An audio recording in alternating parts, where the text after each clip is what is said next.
Hello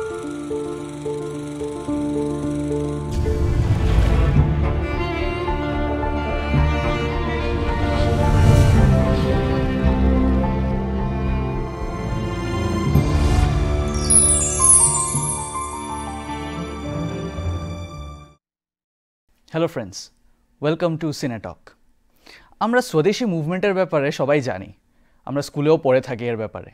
তো আমরা জানি কেমন প্রোডাক্টস ছিল, স্বদেশি মুভমেন্টের সময় কি কি করা হয়েছিল।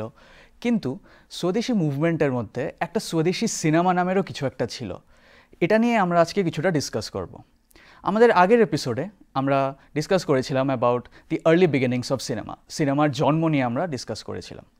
আজকের এপিসোডে আমরা কথা বলবো এমন এক পার্সোনালিটিকে নিয়ে, যিনি আমাদের পুরো ইন্ডিয়ার যে ফিল্ম, সেটা উনি একজন ইন্ডাস্ট্রি একটা ক্রিয়েট করে দিয়েছেন আমাদের জন্য। আর ওনাকে মনে করা হয় the father of Indian cinema. উনি দাদা সাহেব ফালকে। ধুন্দিরাজ গোবিন্দ ফালকে জন্মেছিলেন ত্রিম্বকেশ্বরে এপ্রিল 30, 1870-তে। ছোট থেকেই উনি খুব শিল্প অনুরাগী ছিলেন। সব রকমের আর্ট উনি প্র্যাকটিস করতেন। সেটাকেই উনি বড় হয়েও এটা পারসিউ করেন ইন হিজ হায়ার স্টাডিজ। তো উনি বড় হয়ে যখন কলেজ জয়েন করেন, তখন উনি বরোডার কলা ভবনে জয়েন করেন আর্ট ডিপার্টমেন্টে। সেখানে সব প্রফেসরসরা ওনাকে জানতেন as a very extraordinarily talented student, যার আর্টসের প্রতি একটা এমন একটা এফেকশন আর একটা অ্যাট্রাকশন ছিল যে ওরা সবাই জানতো যে উনি সেটাকে নিয়েই পরবর্তীকালে প্রচেষ্টা চালিয়ে যাবেন, যাতে উনি আর্টসকে আরও বেশি, শুধু নিজের জন্যই না, যাতে ইন্ডিয়ার জন্য উনি ভালো কোনো কিছু কাজ করতে পারেন। সেটা ভেবেই কলা ভবনের যে প্রিন্সিপাল ছিলেন ওই সময়, উনি তাকে দাদা সাহেব ফালকেকে ওদের যে ফটোগ্রাফ ডিপার্টমেন্টটা যে ছিল সেটার মধ্যেও নিযুক্ত করেন। সেখানে দাদা সাহেব ফালকে আগেও ফটোগ্রাফি কিছু প্র্যাকটিস করতেন, কিন্তু সেখানে কাজ করার পর উনি একদম ফার্স্ট হ্যান্ড এক্সপিরিয়েন্স পান আর আরও ভালো এই স্কিলটা ডেভেলপ করেন যে যখন উনি ফটোগ্রাফি প্র্যাকটিস করেন ফর কলা ভবন। তার সাথে সাথে উনি ম্যাজিকও প্র্যাকটিস করতেন। আমরা আমাদের গত এপিসোডে দেখেছিলাম যে জর্জ মেলিয়াস উনি একজন ম্যাজিশিয়ান ছিলেন, আর উনি কীভাবে ফিল্মকে ইউজ করতেন ম্যাজিক ট্রিক্স দেখানোর জন্য, ট্রিক ফিল্মস তৈরি করে। তো Dada Saheb Phalke in fact architecture, painting, drawing আর ম্যাজিক আর অলসো থিয়েটার, এই সব কিছুতেই উনি প্র্যাকটিস করতেন। মানে সব দিক থেকেই উনি একদম মানে চেষ্টা করতেন যাতে বেস্ট হতে পারেন। সো এইভাবেই উনি এগিয়ে যাচ্ছিলেন। এরপর যখন উনি কলা ভবন থেকে বেরোলেন, তখন একটা গভর্নমেন্টের একটা কোম্পানি ওরা জয়েন করলেন, গভর্নমেন্ট অর্গানাইজেশন, যেটা ছিল আর্কিওলজিক্যাল ডিপার্টমেন্ট। কিন্তু তখন তো স্বদেশি যে মুভমেন্টটা তখন চলছে, তো সব এরকম যারা লিডার্স ছিলেন তখন ফ্রিডম স্ট্রাগলের, ওরা তখন সবাইকে বলছিল যে এই গভর্নমেন্ট জবসটা ছেড়ে দেওয়াই ভালো, মানে এইসব ব্রিটিশ গভর্নমেন্টের জবসগুলো ছেড়ে দেওয়া ভালো। তো এই অ্যাওয়ারনেসটা দাদা সাহেব ফালকেরও ছিল, তো উনিও ছেড়ে দিলেন গভর্নমেন্ট জব। ছেড়ে উনি নিজের ইন্ডিপেন্ডেন্ট একটা কোম্পানি খুললেন, যেটা প্রিন্টিংয়ের ছিল।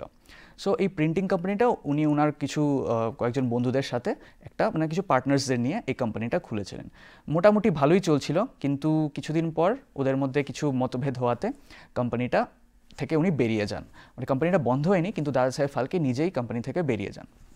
তো এই টাইমটা ওনার মনটা একটু খারাপ ছিল, আর উনি ভাবছিলেন যে কি করব এখন, কোন জবে যাব, এটা নিয়ে ওনার একটু মন খারাপ ছিল। এই মন খারাপের মধ্যেই উনি একদিন 1910-এ একদিন একটা থিয়েটারে গেলেন ফিল্ম দেখতে। সো ফিল্ম যে আমরা গত দিন ডিসকাস করছিলাম, film maker Alice Guy Blache, ওনার film the life of Christ. এই 1910-এ উনি আমেরিকা ইন্ডিয়া পিকচার প্যালেস, বম্বেতে এই ফিল্মটা দেখতে গেলেন। দিনটা ছিল ক্রিসমাস। আর তখন উনি যখন মুভিটা দেখলেন, the birth, the life and the death of Jesus Christ, তখন অন স্ক্রিন জিসাস ক্রাইস্টকে একদম জীবন্তভাবে দেখে উনি যেটা অনুভব করলেন, সেটা ওনার নিজের ভাষায়, যে উনি তালি দিচ্ছিলেন, হাততালি দিচ্ছিলেন। ওনার বিশ্বাস হচ্ছিল না যে উনি দেখতে পাচ্ছিলেন যে জিসাস ক্রাইস্ট জীবিত হয়ে স্ক্রিনের মধ্যে উপস্থিত হয়েছেন।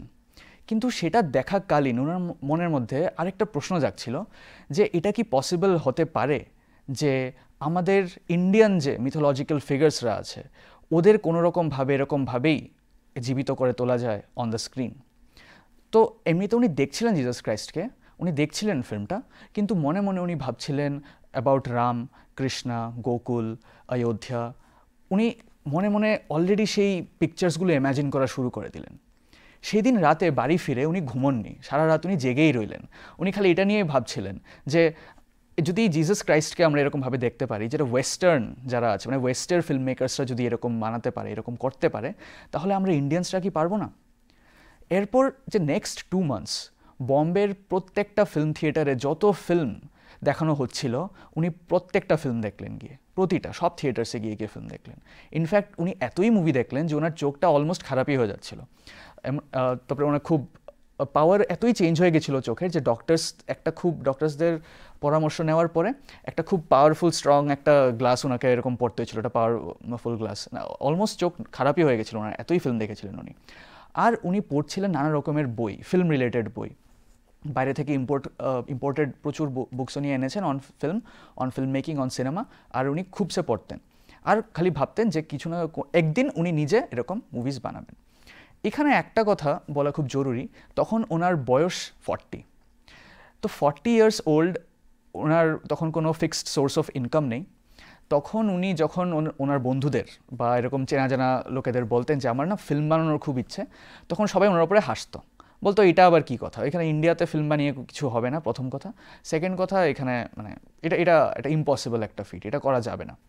এটা কেন ইম্পর্টেন্ট? কারণ অনেকে আমরা ভাবি অনেক সময় যে একটা পার্টিকুলার এজ যদি পার হয়ে যায় আমরা আমাদের আর যেটার গোল লাইফের সেটা আর আমরা পারসিউ করতে পারবো না। কিন্তু দাদা সাহেব ফালকের লাইফ দিয়ে আমরা দেখতে পারি যে সেটা কোনো ফ্যাক্টর না। অনেক সময় বাইরের লোকেরাও আমাদের সাপোর্ট করে না বা আমরা সাপোর্ট পাই না, মরাল সাপোর্ট বা যে কোনো সাপোর্ট পাই না। কিন্তু একবার যদি কেউ প্যাশনেট থাকে অ্যাবাউট ফলোয়িং সামথিং আর সেটা যদি ওরা ফলো করে তাহলে সেটা অ্যাচিভ করা পসিবল হয়। সো এটা দাদা সাহেব ফালকের জন্য এই কেসটাই ছিল, যদিও ওনাকে কেউ এরভাবে সাপোর্ট করছিল না, মরালি সাপোর্ট করছিল না, মেন্টালি আর ফিনান্সিয়াল প্রবলেমস তো ছিলই, কিন্তু তবুও উনি ভাবলেন যে না, আমাকে ফিল্মস বানাতেই হবে। তো ওনার দুটো কথা ওনার খুব যেটা ইম্পর্টেন্ট উনি মনে করতেন যে ফিল্ম সম্বন্ধে, সিনেমা সম্বন্ধে, সেটা ছিল যে প্রথমত উনি ভাবতেন যে অফকোর্স ইন্ডিয়ান পিকচার বা ইন্ডিয়ান ছবি অন স্ক্রিন দেখানোর ব্যাপারটা, ওয়েস্টার্ন ছবি তো প্রচুর দেখলাম, এখন ইন্ডিয়ান ছবি যদি আমরা ক্রিয়েট করতে পারি অন স্ক্রিন, যেটাকে উনি ভাবছেন একটা স্বদেশি পিকচার বা স্বদেশি ফিল্ম যদি আমরা তৈরি করতে পারি, তাতে কি হবে, তাতে আমাদের ইন্ডিয়ার যে নানা রকমের গল্প সেগুলো আমরা স্ক্রিনে আনতে পারবো, অনেক লোক দেখতে পারবে, শুধু ইন্ডিয়ার না বাইরের লোকেরাও দেখতে পারবে, যেই কারণে এটা আর্টসের তরফ থেকে, শিল্পর তরফ থেকে এটা অনেক উন্নতি করবে। সেকেন্ড যেটা খুব ইম্পর্ট্যান্ট উনি যেটা মনে করেছিলেন অ্যাবাউট দিস সিনেমা জিনিসটার ব্যাপারে, সেটা ছিল সেটিং আপ এন ইন্ডাস্ট্রি। তো one of the first people in India যিনি ভেবেছিলেন যে সিনেমাকে একটা ইন্ডাস্ট্রি রূপে আমরা অ্যাকসেপ্ট করতে পারি বা ইন্ডাস্ট্রি রূপে সিনেমাকে এস্টাবলিশ করা যেতে পারে ইন্ডিয়াতে, যে কারণে প্রচুর জব জেনারেট হবে আর এটা ফিউচারেও খুব ইন্ডিয়ার অ্যাজ এ হোল ইন্ডিয়াকে অনেক মানে প্রফিট, ইন্ডিয়ার অনেক প্রফিট হবে, অনেক রকমভাবে প্রফিটস হবে। সো এই কথা ভেবে উনি এগিয়ে গেলেন। এইভাবেই চলছিল ওনার এরকম প্ল্যানিং করা, সব কিছু করা, কিন্তু যেহেতু উনি পাচ্ছিলেন না খুব একটা মরাল সাপোর্ট সবার থেকে, তবুও উনি ভাবলেন যে না, আমাকে নিজে থেকেই কিছু একটা করতে হবে। তো উনি একটা 5 পাউন্ডস খরচ করে উনি একটা ক্যামেরা ইম্পোর্ট করে আনলেন। ইম্পোর্ট করা ওই ক্যামেরাটা দিয়ে উনি একটা শর্ট ফিল্ম বানালেন, the growth of a P plant. এটা খুব কষ্ট করে উনি বানিয়েছিলেন, বিকজ শুধুমাত্র একটা ক্যামেরা দিয়ে, ওই সময় এটা হ্যান্ড ক্র্যাঙ্কড ক্যামেরা ছিল, আমরা লাস্ট এপিসোডে যেটা নিয়ে আলোচনা করেছিলাম যে হাতে এটাকে অপারেট করা হয়। এই ক্যামেরা দিয়ে উনি একটা শর্ট ফিল্ম বানিয়েছিলেন। সেই ফিল্মটা উনি দেখিয়েছিলেন ওনার এক বন্ধুকে, পুরনো এক বন্ধুকে দেখিয়েছিলেন, একটু টাকা পয়সা ছিল ওনার কাছে, দেখিয়ে জাস্ট কনভিন্স করার জন্য যে আমার কাছে যদি একটু বেশি আমার ক্যাপিটাল থাকে তাহলে আমি একটা বড় একটা ফিচার লেংথ একটা ফিল্ম আমি বানাতে পারবো, সাকসেসফুলি বানাতে পারবো। তো ফিল্মটা দেখে সেই ফাইন্যান্সিয়ার খুব ইমপ্রেসড হয়ে গেছিলেন যে ঠিক আছে, তাহলে তোমাকে একটা চান্স দিতে পারি। তো 25,000 রুপিস দেওয়ার একটা প্রমিস ওনাকে করলেন। তো আমরা এখন ভেবে দেখতে পারি যে ওই সময় 25,000 বিশাল একটা অ্যামাউন্ট, কিন্তু ফিচার লেংথ বানানোর জন্য তবুও অনেকটা কম ছিল, বিকজ বাইরের যে প্রোডাকশনসগুলো মানে ইন্টারন্যাশনাল যে প্রোডাকশনসগুলো তখন যে ফিচার লেংথ যেই যতটুকু ওদের বাজেট থাকতো সেটা কাছে এটা কিছুই না। তখন উনি ভাবলেন যে ওনার ওয়াইফের কিছু গয়না এরকম পণ করে আরও অনেক কিছু অনেকখান থেকে কিছু যদি উনি মানে ধার নিয়ে টাকা যদি ওনারা ফিল্মটা করতে পারেন। কিন্তু সেটার আগেও উনি ভাবতেন যে ঠিক আছে, আমি তো প্রচুর বই পড়েছি কিন্তু আমার টেকনিক্যাল নলেজটা আমার এতটা নেই যে একটা ফ্যাক্টরি সেটিংয়ে একটা ম্যানুফ্যাকচার করার মতো একটা ব্যাপার, সেটা বোঝার জন্য 1912-এ উনি লন্ডন গেলেন। সেখানের একটা ফিল্ম ম্যাগাজিন ছিল বায়োস্কোপ উইকলি, সেই ম্যাগাজিনের যে এডিটর মিস্টার ক্রেবর্ন, ওনার সাথে উনি দেখা করলেন। তো বুঝতেই পারছেন তখন তো ব্রিটিশ ইন্ডিয়া, আর মানে বাইরের দেশে একজন ফরেনার এরকমভাবে গেছে two gather knowledge about cinema, দেখতে যে কীভাবে ফিল্মের কাজ হয়, কীভাবে প্রসেসিং হয় এটা। তো প্রথম দিকে ওনাকে একটু মানে হেল্প উনি পাচ্ছিলেন না প্রথম দিকে। ইনফ্যাক্ট ওই এডিটর যে সেও was not taking him seriously. কিন্তু যখন জানতে পারলেন যে উনি এতটা প্যাশনেট, আর উনি ফিল্মের বই পড়ে, মানে ফিল্মের বই পড়ে উনি এতটা ইনফরমেশন আর এতটা নলেজ উনি গ্যাদার করেছেন, আর এতটা ওনার মধ্যে একটা উইল আছে মুভি বানানোর জন্য, যে উনি খুব ইমপ্রেসড হয়ে গেলেন। উনি বললেন ঠিক আছে আমি তোমাকে হেল্প করবো, তোমাকে সব রকমভাবে হেল্প করবো। তারপরে উনি নিজেই হেল্প করলেন দাদা সাহেব ফালকেকে একটা খুব দামি, ওই সময় যে বেস্ট যে ক্যামেরাটা ছিল উইলিয়ামসন ক্যামেরা, যেটা আমরা দেখতে পাচ্ছি অন স্ক্রিন, এই উইলিয়ামসন ক্যামেরাটা উনি হেল্প করলেন, মিস্টার ক্রেবর্ন হেল্প করলেন দাদা সাহেব ফালকেকে কিনতে। এরপর 15 দিন উনি লন্ডনে ছিলেন। সেই সময় উনি বিভিন্ন ফ্যাক্টরিতে গিয়ে দেখলেন কীভাবে ফিল্ম প্রসেসিং হচ্ছে, বিভিন্ন স্টুডিওতে গিয়ে দেখলেন কীভাবে কাজ হচ্ছে। সেই সব দেখে উনি ইন্ডিয়াতে ফেরত এলেন। এরপরে উনি ভাবলেন যে রাজা হরিশ্চন্দ্র এই স্টোরিটা উপরে উনি একটা ফিল্ম বানাবেন। কিন্তু এখন প্রবলেম ছিল কাস্টিং নিয়ে। কাস্টিংয়ের মেইন প্রবলেমটা ছিল যে ফিমেল যে লিড রোল হবে সে কে। কারণ ওই সময়ে যে ফিল্ম মেকিং বা ফিল্ম যে ব্যাপারটা, সেটাকে খুব একটা রেসপেক্টেবল হিসেবে মনে করা হতো না, স্পেশালি ফর উইমেন। ইনফ্যাক্ট থিয়েটার্সও তখন যে মহিলার যে রোলগুলো ছিল ওগুলি পুরুষ লোকেরাই করতেন। কিন্তু দাদা সাহেব ফালকে প্রথমে এটা চাননি। উনি চেয়েছিলেন যে যাতে মহিলারাই মহিলাদের রোল করেন, মানে অন ফিল্ম অ্যাজ ওয়েল। কিন্তু পাচ্ছিলেন না। অনেক চেষ্টা করেছেন, পেপারে অনেক অ্যাডভার্টাইজমেন্ট দেওয়া হয়েছিল, কিন্তু ফিমেল ক্যারেক্টার পাওয়া যাচ্ছিল না ফর দ্য লিড রোল। এরপরে একদিন উনি এক রেস্টুরেন্টে খেতে গেছিলেন বোম্বেতে। সো রেস্টুরেন্টে উনি খাচ্ছেন, এমন সময় সেখানেই ওনার দেখা হয়ে গেল একজনের সাথে, যাকে উনি কাস্ট করলেন অ্যাজ তারামতি ইন রাজা হরিশ্চন্দ্র। কিন্তু সে কোনো মহিলা ছিল না, ইনফ্যাক্ট উনি একটা পুরুষ লোক ছিলেন যার নাম এ সালুঙ্খে। তো রাজা হরিশ্চন্দ্রতে যে তারামতির রোলটা করেছেন তিনি এ সালুঙ্খে পরেও দাদা সাহেব ফালকের সাথে আরও 2-3টে ফিল্মে কাজ করেছেন, আবার ফিমেল রোলই প্লে করেছেন। লাইক আই সেড, প্রথমে থিয়েটারেও আগেও এভাবেই করা হতো, কিন্তু দাদা সাহেব ফালকে সবসময় অ্যাক্টিভলি বলতেন যে মহিলাদের উচিত সিনেমায় এসে অ্যাক্টিং করা। আর এই যে টাইমটা যখন উনি প্রিপেয়ার করছিলেন, কাস্টিংয়ের জন্য প্রিপেয়ার করছিলেন, স্ক্রিন প্লেটাকে আরও বেশি ডেভেলপ করছিলেন, তখন উনি 200 ফিটের একটা এরকম মানে উনি রেকর্ড করেছিলেন ওই যে উইলিয়ামসন ক্যামেরাটা দিয়ে। সেটা ওনার ওয়াইফ আর ওনার ছেলে মেয়েদের নিয়ে উনি এরকম কিছু কিছু ফিল্মস বানিয়ে দেখাচ্ছিলেন ফাইন্যান্সারকে। তো ফাইন্যান্সার দেখে আরও বেশি ইমপ্রেস হলেন, হয়ে আরও বেশি একটু ওনাকে মানে মনিটারিলি একটু সাপোর্ট করলেন ফর মেকিং রাজা হরিশ্চন্দ্র। এরপর দাদর রোডে ফালকে ফিল্মস কোম্পানি নামে দাদা সাহেব ফালকে নিজের ফিল্ম স্টুডিও খুললেন। সেখানে 6 মাসে রেডি হয়ে গেল রাজা হরিশ্চন্দ্র রিলিজ হলো থিয়েটার্সে May 3, 1913। কমার্শিয়াল স্ক্রিনিংস হলো শুরু বম্বেস করোনেশন সিনেমাতে। আর এটা একটা ম্যাসিভ সাকসেস ছিল। অল ওভার ইন্ডিয়াতে একটা বিশাল একটা ক্রেজ তৈরি হলো, নট অনলি ফর দাদা সাহেব ফালকে অ্যান্ড ফর রাজা Harishchandra, but cinema as a new medium, এটার জন্য একটা সবাই অবাক হয়ে গেল যে এখন ফাইনালি আমরা on screen Indian stories, Indian images, Indian pictures দেখতে পাচ্ছি। এরপর আর দাদা সাহেব ফালকে পিছনে ফিরে তাকাননি, ওনার তাকাতে হয়নি, কারণ ওনার ডিমান্ড খুব বেড়ে গেছিলো ওনার ফিল্মস, আরও বেশি ফিল্মস যাতে উনি বানান সেটার জন্য। ইনফ্যাক্ট বাইরে থেকে, অন্য দেশ থেকে দাদা সাহেব ফালকের যে রাজা হরিশ্চন্দ্র ফিল্মটা, সেটার প্রচুর কপিজ এরকমভাবে ডিমান্ডে চলে এলো। চলুন আমরা দেখে নেই রাজা হরিশ্চন্দ্রের একটা ছোট ক্লিপ।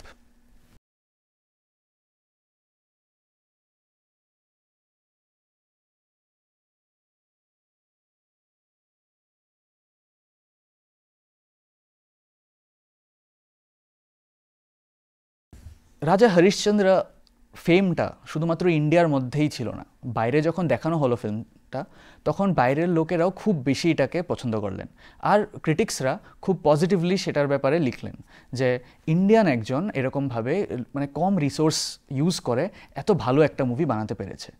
তারপরে দাদা সাহেব ফালকে আরও 2টো ফিল্ম বানালেন 1914-এ, মোহিনী ভস্মাসুর আর সাবিত্রী সত্যবান।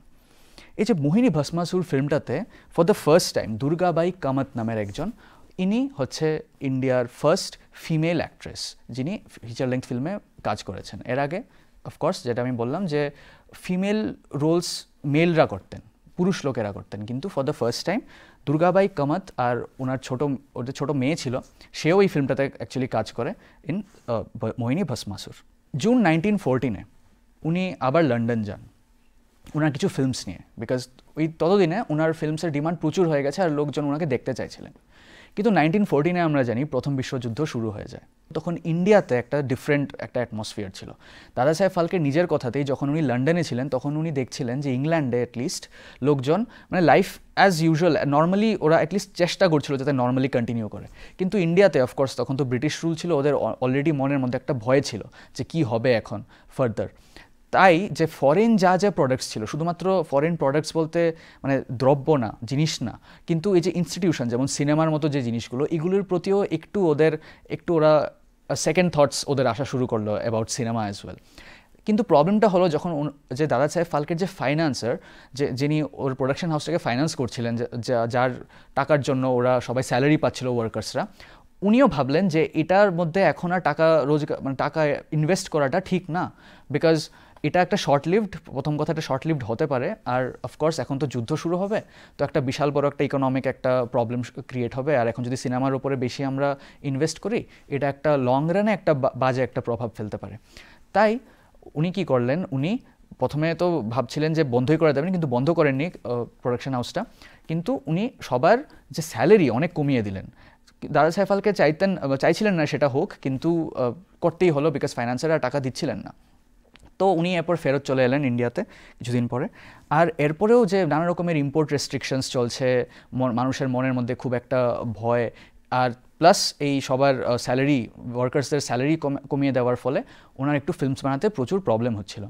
কিন্তু উনি খুব কষ্টে, এই 3 বছর ওনার খুব কষ্ট করতে হয়, বিকজ যেহেতু প্রপার ক্যাপিটাল পাচ্ছিলেন না, উনি মুভি বানাতেই পারছিল না। এই টাইমেই উনি কিছু শর্ট ফিল্মস বানান, কিছু এডুকেশনাল ফিল্মস বানান, যার মধ্যে একটা ফিল্ম যেটা আমরা একটু শর্ট ক্লিপস দেখছি, how films are made.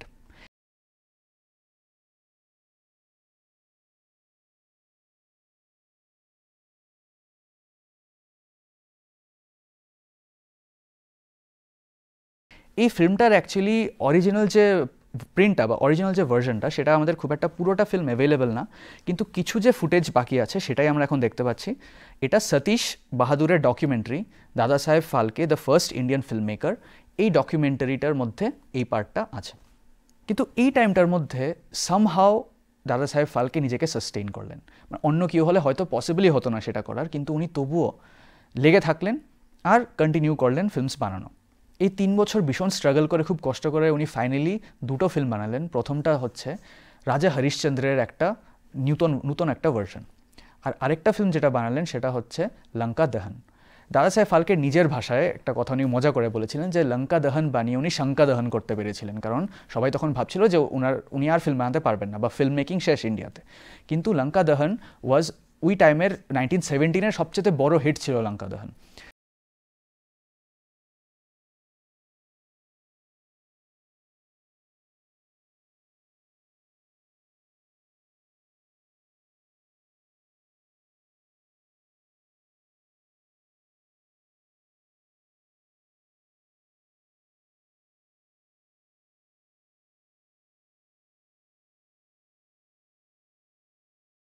In fact একটা এরকম স্টোরিও আছে যে যে কালেকশন যে হয়েছিল লঙ্কা দহনের, সেটা অ্যাকচুয়ালি গরুর গাড়িতে করে নিয়ে যেতে হয়েছিল পুলিশ প্রোটেকশন দিয়ে, এরকম ছিল।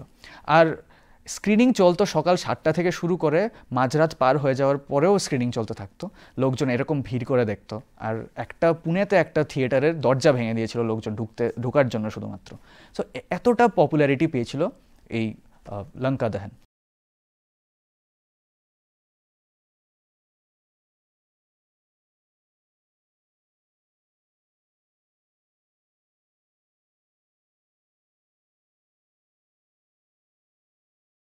আর একটা ইন্টারেস্টিং ফ্যাক্ট অ্যাবাউট লঙ্কা দহন হচ্ছে এটার মধ্যে রাম আর সীতা এই দুটো রোলই প্লে করে সালুঙ্কে।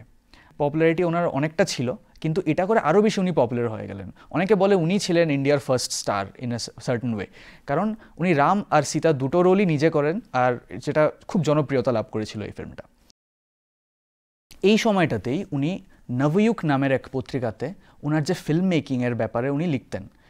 আমাদের আজকের যে ডিসকাশন সেটার এই যে গল্পগুলো আমি বলছি অনেকটাই সেই ওনার নিজের লেখা যে লেখাগুলো যে আছে নবযুগ পত্রিকার জন্য সেখান থেকেই নেওয়া হয়েছে। তো সেটা খুব ইম্পর্টেন্ট বিকজ আমরা জানতে পারি যে প্রোডাকশন প্রসেসটা কীরকম ছিল, উনি কীরকম মাইন্ডসেটে কাজ করতেন, আর কীভাবে উনি ভাবতেন অ্যাবাউট ক্রিয়েটিং ইমেজেস, সেটা আমরা অ্যাকচুয়ালি ওখান থেকেই জানতে পারি।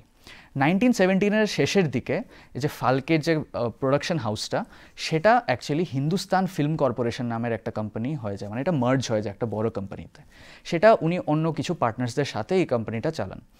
সেখানে উনি বানান কালিয়ামর্দন এই ফিল্মটা, যেটার ক্লিপ আমরা একটু দেখে নেব।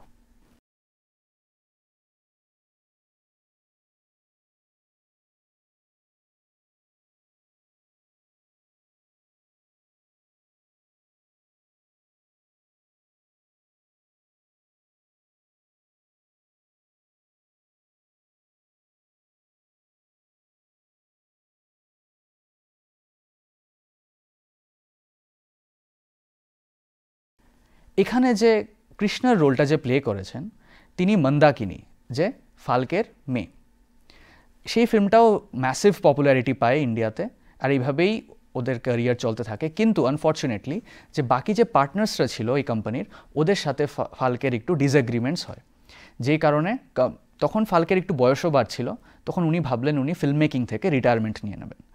রিটায়ারমেন্ট নিয়ে উনি অ্যাকচুয়ালি বারাণসী চলে যান।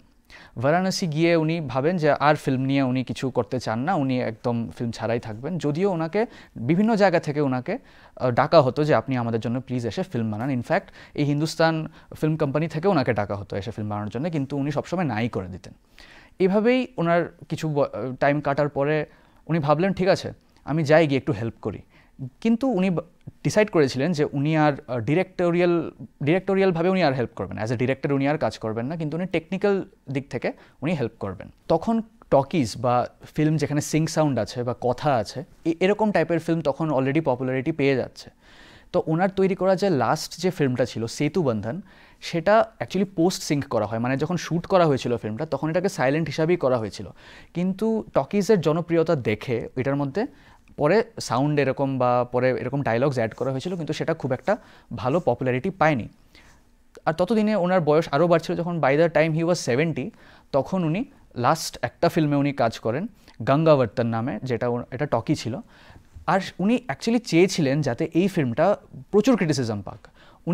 হি ওয়াজ ইনভাইটিং অ্যাকচুয়ালি ক্রিটিসিজম, কারণ উনি বিলিভ করতেন, উনি সবসময় ক্রিটিসিজমকে খুব গুরুত্ব দিতেন আর বলতেন যে ক্রিটিসিজমই অ্যালাউ করে আর্টিস্টদের ডেভেলপ করতে। তখনও ফিল্মের ইন্ডিয়াতে আসার বেশি দিন হয়নি, তাই উনি ভাবতেন যে ক্রিটিসিজমই অ্যালাউ করবে সিনেমাকে আরও বেটার হতে, যাতে পরের প্রজন্মের ফিল্ম মেকার্সরা যাতে আরও ভালো ফিল্মস বানাতে পারেন।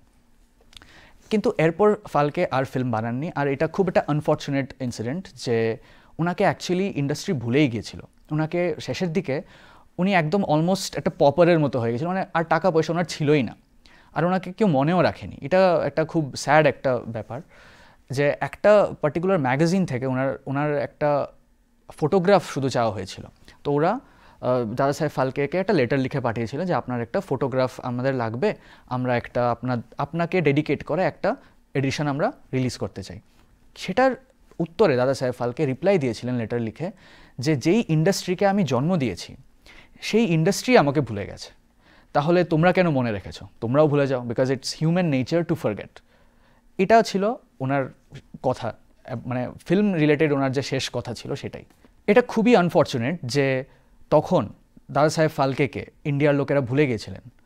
কিন্তু পরে যেমন আমরা এখনও জানি যে ইন্ডিয়ান গভর্নমেন্ট থেকে যেই অ্যাওয়ার্ডটা দেওয়া হয় as the highest honour in cinema, সেটা হচ্ছে ওনার নামেই দাদা সাহেব ফালকে অ্যাওয়ার্ড। সো ওনার যে কন্ট্রিবিউশন, ওনার যে ইন্ডিয়ান সিনেমাকে উনি যেভাবে তৈরি করে গেছেন, সেটার জন্য আমরা সারা জীবন বা যতদিন সিনেমা বেঁচে থাকবে ততদিন আমরা ওনার কাছে আভারী থাকবো তার জন্য। So although he was forgotten, although he had to live the last days of his life as an unknown person, without a job, without work, but উনি এক সময় কাজ করেছিলেন দেখে এখনও লোকজন কাজ করতে পারছেন, সিনেমার জগতে কাজ করতে পারছেন। যদি দাদা সাহেব ফালকে ইন্ডাস্ট্রি তৈরি করে দিতে না পারতেন, যদি না করে দিতেন, তাহলে আজকে হয়তো ইন্ডিয়ান সিনেমা এইভাবে এক্সিস্ট করতো না। দাদা সাহেব ফালকে কিন্তু অ্যাজ এ ফিল্ম ক্রিটিকও খুব অ্যাক্টিভ ছিলেন। তখন ফিল্ম ক্রিটিসিজম ওরকমভাবে আলাদা কোনো, এখন যেমন একটা আলাদা প্রফেশনের মতো বা একটা আলাদা প্র্যাকটিসের মতো দেখা হয়, তখন সেরকম ছিল না।